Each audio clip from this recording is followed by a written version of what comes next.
So I'm taking a shower yesterday, getting ready for work as usual.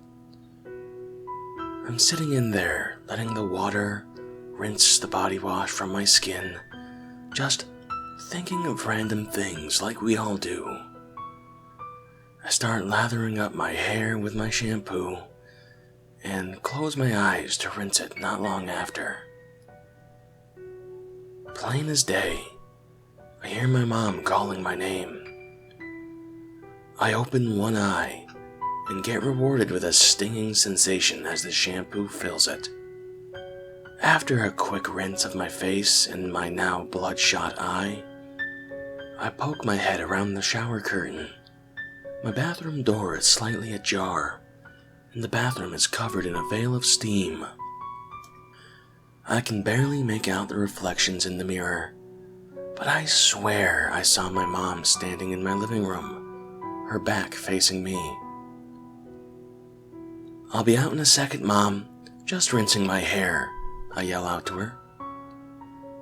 I did think it was kind of strange that she had just showed up unannounced and just walked right in. But whatever, she was my mom. She didn't have to warn me if she wanted to visit. A few minutes later, I'm out in the living room, hair still wet, with some damp clothes on. The house is empty. I check out front to see if her car was out there. Maybe she went out into the front yard or something. Nope, I'm the only one home. So I decide to give her a call and find out where she went. "Hey Mom," I say to her as she picks up the phone. The phone call is pretty brief, but she tells me she isn't even in town. Yeah, I was pretty freaked out at this point, but I didn't want to seem crazy or anything, so I laughed it off and said maybe it was a lack of sleep or something like that. I didn't tell my wife about it either. That night, I'm lying in bed watching YouTube videos with my headphones in. Nature was calling, so I get up and head to the bathroom to relieve myself. Now, over my game theory video, I hear my wife in the living room. "Babe, babe," just repeating that over and over. I finish my duties in the bathroom and go see what she wants. There she is, standing in the living room, same spot as my mom earlier in the day. What's more, she's still just repeating the same thing over and over. Her back is facing me, and my heart is pounding, because something just feels off. I jumped like 10 feet when my child starts crying from the room next to me. Glancing over my shoulder, I see that he's out of bed with his arms outstretched. I pick the little guy up and turn around to see that my wife is no longer there. She's in bed in our room, sound asleep. Still carrying my son, I lie down next to her and gently shake her awake. "Hey," I say to her, "why were you standing in the living room?" Even though she's half asleep, she still sounds confused. "What are you talking about?" She rolls back over and falls asleep. Maybe she was sleepwalking or something, I don't know. I get out of bed and go to put my son back in his bed now that he's calm. But as soon as I enter his room, he starts crying hysterically again. Now, he's only 2 years old, so communication with him is pretty limited. But he was still trying to say something to me. "Mom," he was saying, and pointing to his closet. Sure enough, there's my wife standing in the closet facing the wall. But it wasn't her, because I could still see her lying in bed. The woman in the closet just starts saying, "Shh," over and over again. Yeah, I was done. I woke my wife and told her we had to get the hell out of the house. She jumps awake, freaking out. What? What is it? Is the baby okay?" she asks frantically. "Yeah, we just need to get the hell out of here," I tell her. She's throwing her clothes on as quickly as she can, and I'm busy throwing a diaper bag together. As we're leaving the house, I notice that no one is in my son's room anymore. Regardless, I wasn't taking any chances. so I took us to a hotel for the night. As we were leaving the house, I noticed the door was still locked as well. The next day, I had the police investigate the place. They found no evidence of a break-in. Everything seemed normal, as they said. I'm back in the house now, after staying the one night at the hotel. I've showered, and nothing strange happened. But I still don't know what the hell I saw, but it was terrifying.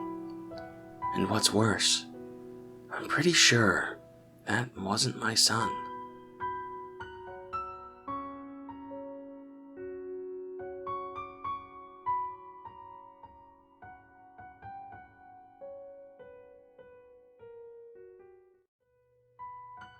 I've been having a strange sleeping schedule throughout the past month or so.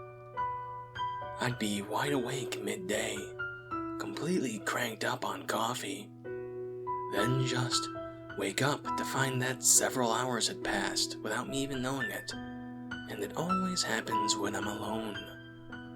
It's absolutely bizarre, and no matter what I do, no matter how many Red Bulls I have, or how many doses of caffeine I give myself, I just get knocked out despite all my attempts to stay awake. There's just no logical reason this should be happening to me. And there's a multitude of other reasons on why this is freaking me the hell out. And you know what? All of these instances have something in common. My surroundings change, for lack of a better word, when I wake up. About 4 weeks ago, every time I woke up in the morning, I found that one item was just slightly off. Just slightly out of place from where it was before. I never really worried about it and would go about my day. However, every few nights or so, these changes started getting more noticeable. I really got freaked out when I found my lamp had unplugged itself and leaned on my closet, perfectly upside down. I admit, I was pretty alarmed by this, but my dumb ass chose not to do anything about it, since I just had to be a skeptic and feign some explanation about it. Oh, I was probably just sleepwalking. Then the occurrences started getting violent. The first time, I had just blacked out in my dining room. I was watching Wheel of Fortune and making myself dinner, and then, boom, I was out. I woke up to see that an old ceramic plate smashed itself right next to my head. The TV somehow turned itself off. Alarmed and confused, I saw that the plate was in several pieces, like it was slammed repeatedly against the table. It wasn't just dropped once. The thought of sleepwalking crossed my head once more. Why I would get up in my sleep and just smash it was beyond me. The second time, I was doing my laundry. You guessed it, I fell asleep and fell flat on my back. I awoke on the wooden floors to the sight of nothing but towels upon towels sitting on my face. They were all smothering me and I could barely breathe. The worst part was a gallon of bleach was perched perfectly on top of the pile, making it far heavier than it had to be. I'm lucky I woke up when I did. The third time, I found that all this was getting to be rather surreal and alarming. So I headed out to a small bed and breakfast in my town to spend the night. Whatever the hell that thing was followed me there. I had fallen asleep, voluntarily this time, around the stroke of midnight and awoke around 4 hours later. Guess what happened? All the furniture in the room had somehow flipped upside down and surrounded my bed, as if it were barricading me, trapping me in. There was no way I moved all that in my sleep, especially not the huge fucking wardrobe across the room. Needless to say, I hightailed it out of there. The fourth and most recent time, I was just making a sandwich in the kitchen. Nothing too special, just a mundane task. Then I just collapsed again. I had to be out for around 2 hours. I arose to the sight of a serrated steak knife shoved in the wall, right where my head would have been had I not crumpled to the floor during my slumber. I didn't know what to do at this point except call the police and have them show up and do absolutely nothing. I've done everything. I've told all my friends and neighbors and they won't believe me, even though I showed them the knife marks on the wall. No one is willing to stay with me either. They all think I'm a loony bin or something. I even put a roommate offer online, but of course, no one responded. I don't want to leave the house in fear of losing consciousness on the streets and exposed to all the dangers of the outside world has. I don't want to stay in the house in fear that some sickening shit is going to happen to me in my sleep and no one will ever know about it. No one believes me. They all think I just want attention or that I'm just slacking off. I don't know what to do. I don't know what this is, and I'm scared to fall asleep. Right now, I've barricaded myself in the tiny closet under the stairs. I've emptied the whole place out, so I don't somehow get murdered in here. It's completely empty and dark.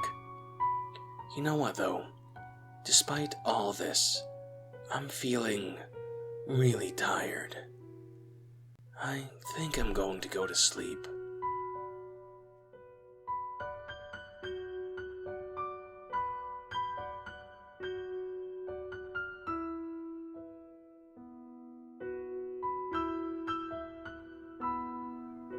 As a 22-year-old high school dropout, I really have little to no opportunities in this world. So I took up a job at 7-Eleven, night shift. Fuck me. Working late. Working late shift one very cold September night, a man walks in. He looks like he'd just gotten completely smashed, then glued himself together and got smashed again. The motherfucker walked, acted, and talked drunk. He also, smelled like a drunk. Like the worst smell of alcohol, intensified. He goes over to the hot dog roller we have. They're hot bars that spin, basically cooking things like sausages and hot dogs, etc. We have it behind glass for the safety of customers. He goes over to it, pointing at the egg rolls. He basically shouts, "Wah! Give me this!" followed by a very obnoxious and low groan. Being forced to, I put on a smile and say, "Yes, sir," right away. I grabbed the egg rolls and stroll over to the register. It totals up to $2.67. He only has a $20 bill, and we're out of fives and singles. So I say to him, "Sir, do you have anything besides a 20? We're out of small change." He says no in a very mopey tone, as if that's all he had, and has had for the past few weeks. I got the impression that he was homeless. So, me being the nice person I am, I pull out $2.67 from my wallet and pay for him. He looks so happy as his wrinkly face would. He started fucking limping out of the store. When he gets outside, he gets on all fours, claws at the packaging for the egg rolls, and fucking chomps both of them all at the same time. I try to keep my reaction in, but I sort of flinch at the sight. He fucking takes off on all fours, faster than any human would on both legs. About 16 minutes later, him and 5 other men crawl up to the store on all fours, thinking I can't see them. I am shitting myself beyond belief right there. As soon as they reach the door, they get up, all walking like drunks, as the same way he did originally. They all want fucking egg rolls. What the fuck am I dealing with? We only had 6 left, and there was like 6 of them. So I say there's only 6 left. Sorry guys, only half of you will get egg rolls. They all fucking screeched and howled at the same time. So me, being a natural pussy, I say, I'll be back. I'll go get some egg rolls. We make our egg rolls in-store, for freshness reasons. I set them up. I tell them it'll be about 10 minutes. They wait. 3 of them stand up. About 8 minutes later, the first one gets up and lays his hands on the counter with the loudest fucking clang that I heard. I scurry over and say, "They're ready," with the biggest voice crack. They crack up, laughing like how a drunk person would, but they didn't seem drunk when they were running up to the store. I serve them their things. It'll be $15 exact. The original one puts up the $20 bill. Me, having the instinct of survival, I hand him back $5 from my own wallet. They scurry along with their food happily. Then, like the first one, they rip the things apart and chomp it down in seconds. We had a little donut store next door. The person who worked night shift at the same time as me was a really big prick. I hear them loudly crawling over next door, and the door loudly slams over. The guy shouts, "Hey, watch the fucking door." Then I hear him say that'll be $12.54. Then he says if you only have $5, get the fuck out. Then I hear some more clawing, and I hear water splash, then a big thump. I never did hear the other door close, and our doors are lightweight as hell, so we can hear basically anything that isn't a whisper. I hear dragging, and then silence. I go over next door during my 10-minute break, and there's nobody there. Just a scuff on the floor, and scratches leading to the back as if something was being dragged, and was holding on by its nails. It led out to the dumpster, where the guy who worked night shift clerk was laying in it, scratched across his face and neck, with his head bleeding, with a giant gash on his right temple. There's a big hill behind a cement wall that closes off our stores. I saw 4 pairs of eyes watching me. Then, in a flash, they were gone. I could have been the dead clerk if I wasn't so nice and helped them out. I've dreaded talking about this for a long time because of the pure anxiety that I'd be called a psycho and told that I'm retarded. If you work night shift at a place that sells foods, and if you see people that don't seem to act sober or just plain creepy, please take my advice. Be friendly.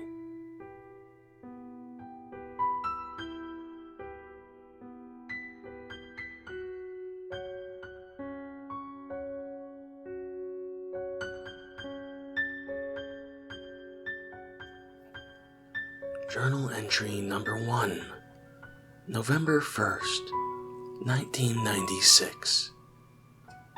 Okay, so my wife got me this journal that she found at a thrift store. She thought that I could write in it to maybe help track my emotions and stuff. I don't really believe it's going to do anything, but I'll do it anyway, at least to please her. So here goes. I had a weird dream last night. It was the first one I've had in years. They say that you're always dreaming during sleep, but I simply can't imagine that to be true. All I see when I shut my eyes is darkness, and the darkness does not recede, but stubbornly stays till my sleep is over. I see no pictures, I hear no sound. I feel no sensations, and I smell no odors. Last night, however, was different. In my dream, I was in a cabin, sitting in an old leather chair reading a book. I couldn't quite make out the words in the book. They were incomprehensible. The cabin was musty and old, yet also comfortable and somewhat familiar. It had this eeriness surrounding it. It was unsettling. The more I sat in the cabin, the more unsettled I became. It felt like hours before I heard a knock at the door. Suddenly, I was out of my chair and slowly walking towards the door. I extended my arms and reached for the doorknob, slowly opening it. Two little boys covered in mud stood before me. Then the dream ended.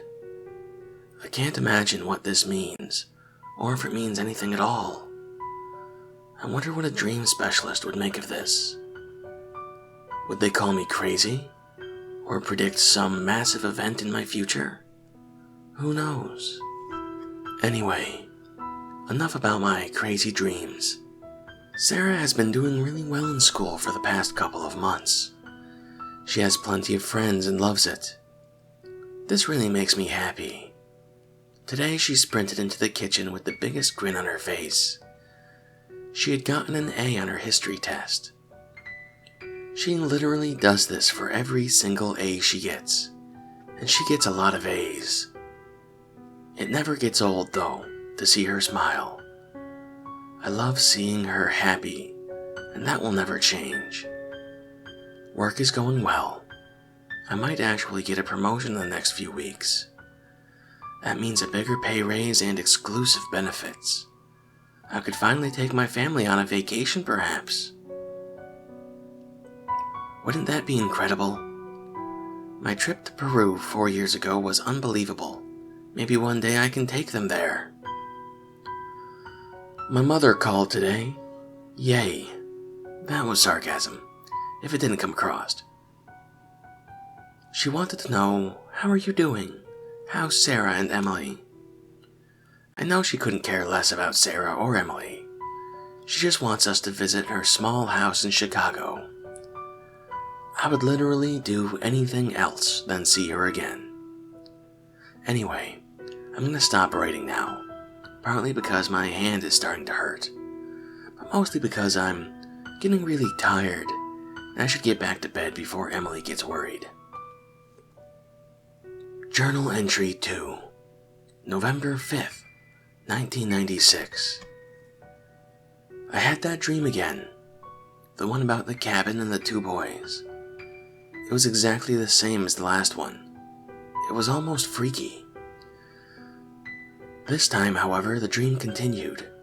The two boys, covered in mud, spoke to me. What they were saying was incomprehensible.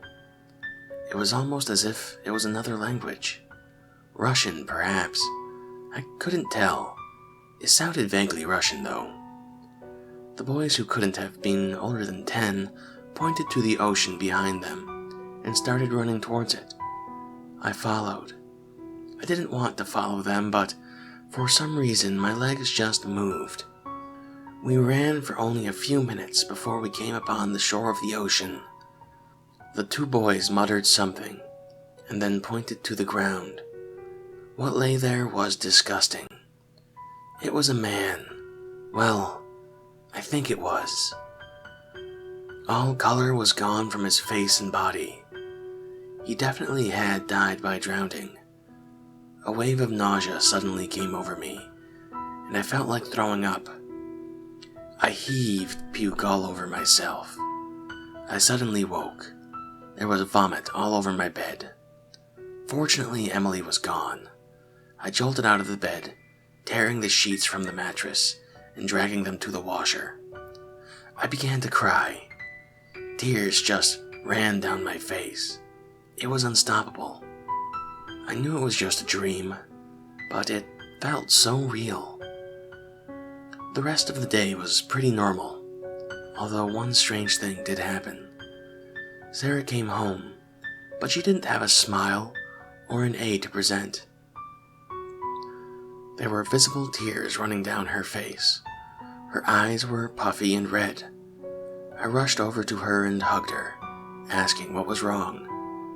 She didn't answer. She just dropped her bag on the floor and pulled out a note. It read, "Stinking Jew." Anger rushed through my body. I immediately said through clenched teeth, "Who wrote this? Tell me." She paused with a sigh and then whimpered, "I don't know." I waited for Emily to get home from work, and then I showed her the note. She had a similar reaction as me, but more restrained. That night we called the school. The principal said he would handle it. I knew he wouldn't. I knew they would do nothing to stop this. They didn't care enough.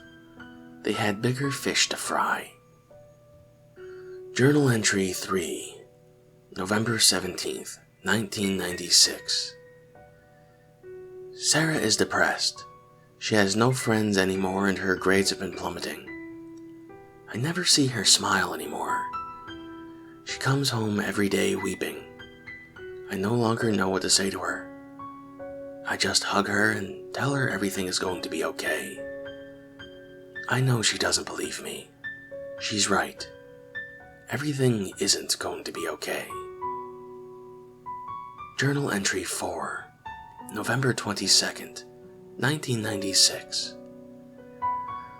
I had that goddamn dream again.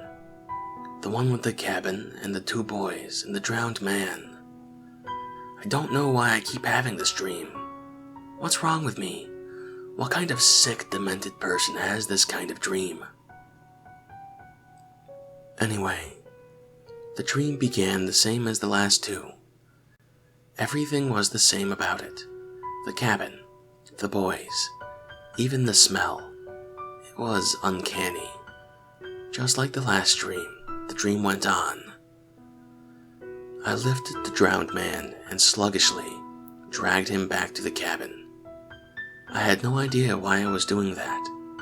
I had no control. Myself in the dream had no intention of doing what I wanted it to do. It took forever to drag the drowned man back to the cabin. When I got back, I dropped him on the ground as if he was a bag. I hurried inside, took off all my clothes. I then slowly walked to the old musty bed in the center of the cabin and pulled myself under the covers.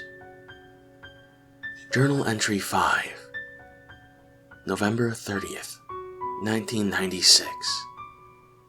I haven't slept since Sarah's suicide.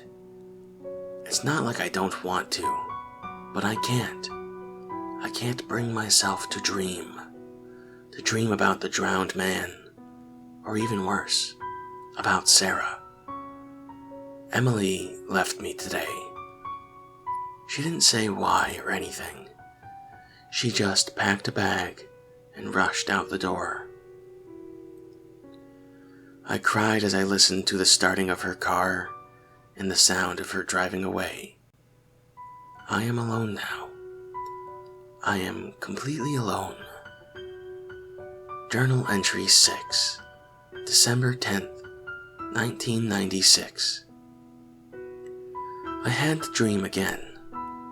I didn't want to have it, but I couldn't keep myself from dreaming. I think I finally understand it now. Why I have been having this dream all along.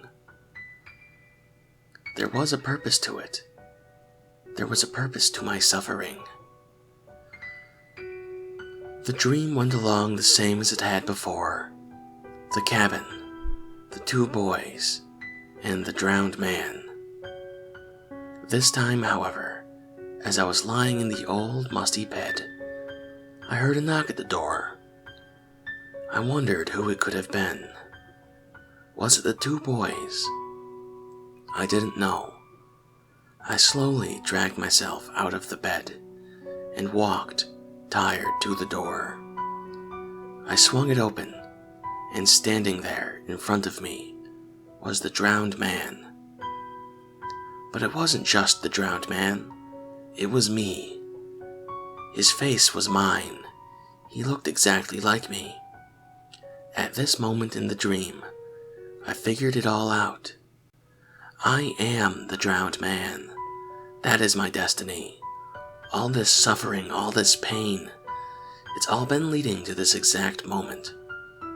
This will be my last journal entry. I won't need journals where I'm going. I know what I have to do, and it will be beautiful.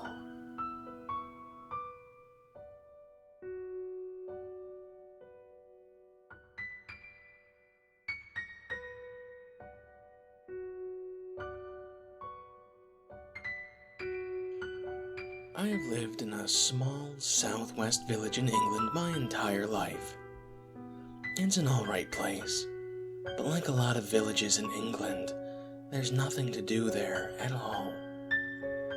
There is one playground near the primary school, and everyone under 13 goes there, while everyone over 13 would hang out at the petrol station near the entrance to the motorway. Depressing, right? But that's all we had. Unless you had the money to get the train to London, you better enjoy the smell of diesel and the sound of the mopey young adults. Back in the mid-90s, I was one of those mopey young adults, and my cousin Kevin was one of the under 13-year-olds. Kevin was a quiet and quirky kid. He loved collecting stuff, and always had 2 or 3 of everything, such as wearing 2 watches on one wrist, or wearing 5 different necklaces like Mr. T. As he was only 3 years younger than me, we were quite close, and my friends didn't mind him hanging out with us at the petrol station. It was a Friday when the incident happened. After school, I returned home and put on a tracksuit to go to the petrol station. I was walking down the street when Kevin appeared on his bike. His face was bright pink, but he wasn't tired. He was crying, or at least sobbing over something. He came to a stop in front of me and held his breath to conceal the crying. "What's up, mate?" I asked. Kevin and myself are more stone-faced types when something's wrong, so I wasn't used to it. "Nothing. We go into the shop," Kevin snibbled. The shop is what we call the petrol station. I knocked and started walking again. He pedaled slowly to stay by my side. My friends were already at the petrol station, and we continued on our conversation about Independence Day and how we should all go see it on the Saturday. Kevin calmed down a bit thanks to the mundane conversation. His sulking mood returned when a group of boys came into view of the petrol station. Kevin became anxious and hid himself behind my friends and I. "Who were they?" I asked. He didn't answer, but I could tell they were the reason behind the crying. I'm not sure how, but I assumed they saw his bike and realized it was him, and began shouting to him. A bright green frame does stand out a lot. "Oi, cunt! Kevin! You fat prick!" My friends and I glared at the group of boys. A few friends were shouting back at them to fuck off, but they persisted. "What happened? Why are they shouting?" I asked Kevin, whose face was returning to a shade of maroon. "We were playing football during PE and I scored an own goal," he sniveled. "That's it? They've been doing this for a few weeks now. It just gave him a reason," Kevin said quietly. He obviously hadn't told anyone else. It turned out that one of those boys, I think his name was James, took a disliking to Kevin after he snitched on him for throwing something at a teacher. Before that, they hadn't so much as said a passing hello.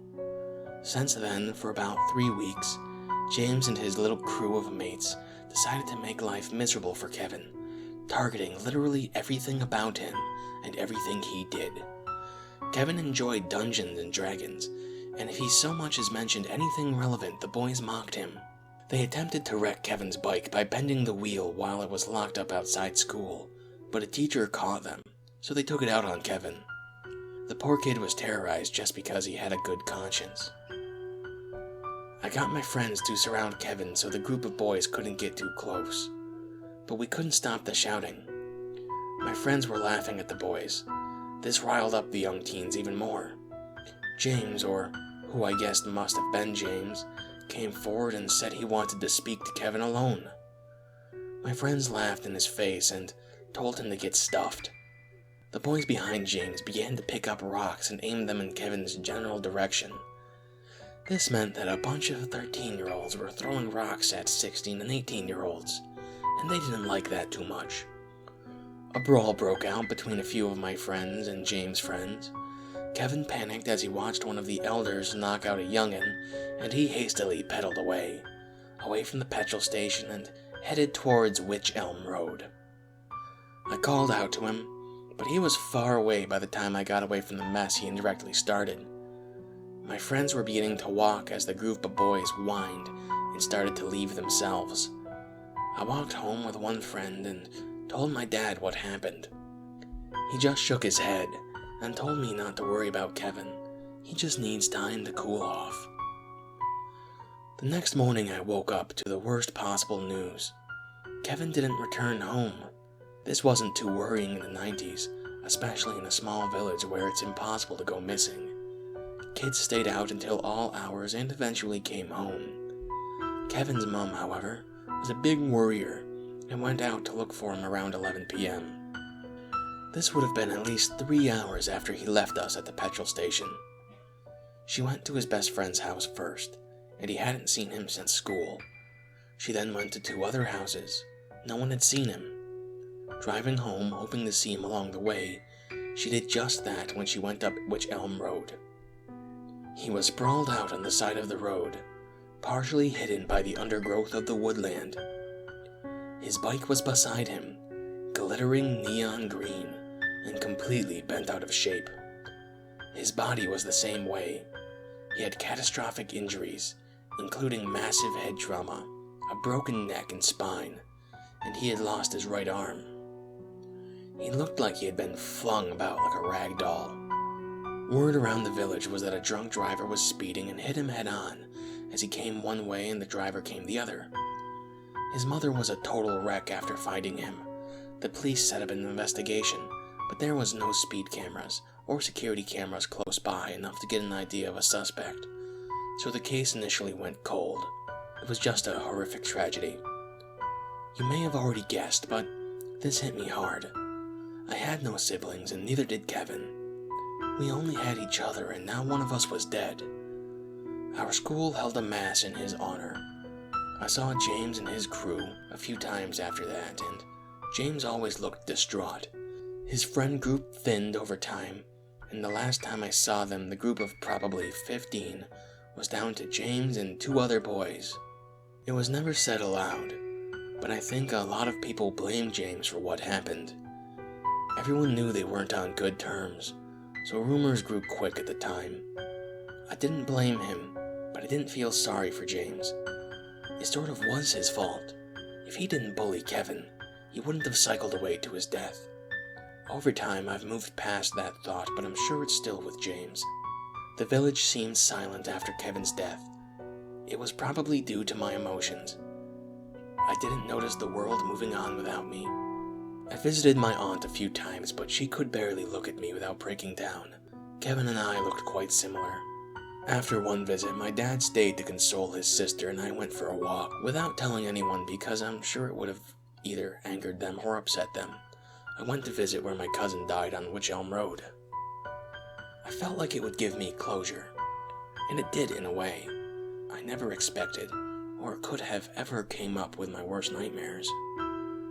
The spot where he was found was still covered in flowers in Southampton FC shirts and a few small Dungeons & Dragons figurines from his D&D group. I had a little cry over all the cards for him, but I just wanted to sit and breathe a little. The road was usually empty, but like the rest of the village, it was in a state of silence. Even the chirps of birds were minimum. I was sat in the tarmac of the road, facing the memorial items, and was thinking of nothing when I saw something move. The undergrowth hid whatever it was well, but it was there. My emotions instantly came to one conclusion. It was James, or one of the other bastards he called a mate. I jumped up and started yelling my head off. The figure rushed off into the woodlands. I grabbed a nearby stick and launched into the woods. I was overcome with anger and marched into the undergrowth, following the figure in a blind rage. It wasn't until I was a few meters into the undergrowth I realized something. The figure was on all fours. I stopped dead in my tracks and stared at the figure as it slowed down. It was moving so awkwardly. The hind legs were long, but bent out so it could stay low to the ground.